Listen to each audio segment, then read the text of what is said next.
Okay. Part 3, Regina, here we go.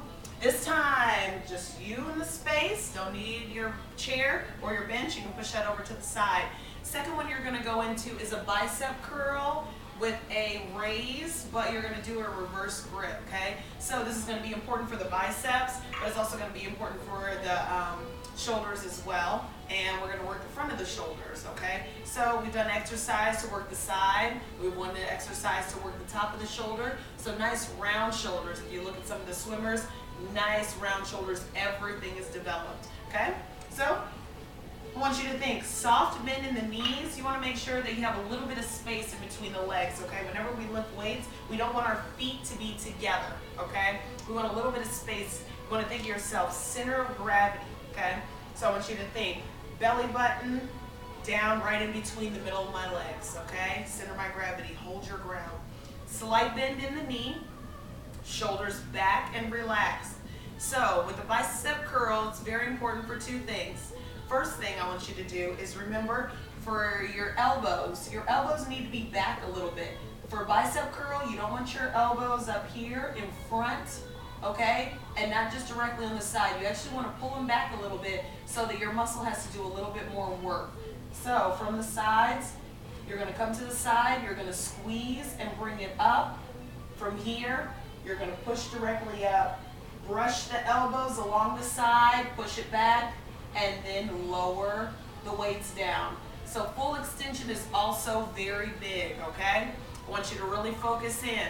So you're gonna come up and curl. The weight should come as close to the chest or the shoulder as you can.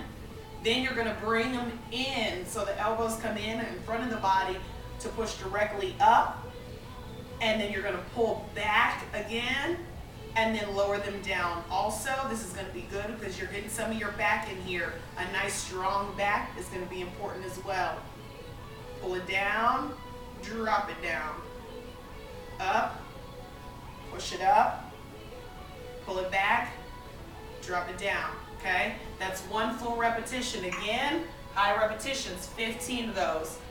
Don't cheat me, Regina. Don't cheat me. Don't be doing 3s if you know you can do 5s, okay? But if you have 8s, if you're at the gym or you have 8-pound free weights, don't do 8s and really try to struggle through it. I don't want any injuries, okay? I'm focused on good form and you staying in control of the movement. So some things that you don't want to do are swinging, pushing up, okay? Like this, swinging, pushing up. Also, when you bring the weights up, I'm not looking for you to come down, okay? All you did was lower your body. I really didn't move my hands much, but because I lowered my body, it looks like my arms went up higher, but they didn't. You ain't fooling me. Okay. So I want you to make sure that elbows are back. You're not moving your body. You're not rocking your body. Your hips, you stand your ground. You curl up. Then you push the weights up.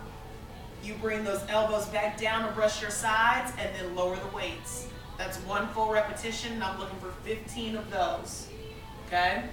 Your next one you're gonna go into is a little bit more cardio intensive. You're gonna drop that down. You're gonna go, actually, I'm sorry, I want you to keep the weights. I actually want you to keep the weights. We're gonna go into what I like to call 8 and 8. So it's gonna be an 8 count of a march with the weights. And an 8, it's almost like a piston. And so pistons are basically an exercise where the weights are together and you go up and down like this, like a piston, or you bring them together. What we're gonna do is alternate your pistons, okay? So first thing you're gonna do, nice solid march for 8 count. So 8, 7, 6, 5, 4, 3, 2, 1. Pistons, 8, 7, 6, 5, 4, 3, 2, 1. Two things here. When we march, we want to make sure that we keep our elbows bent when we march. You don't want to drop it way down here. So as we march, we're pumping. It basically comes all the way to our shoulder and maybe to our thigh. We don't extend it down any lower than that as we march. When you march, you count on 1 foot only. I don't care if it's your right or your left. 1 foot only. 8, 7, 6, 5, 4, 3, 2, 1. Then when you do your pistons, we again don't do the resting zone. Don't rest the weights here on your chest. Let's keep it up, keep the tension, okay? I'm looking for it to be about where your mouth is, okay? Between your nose and your mouth. That's how low you can go. If it gets to the chin, that's too low. Too low for me. Here we go.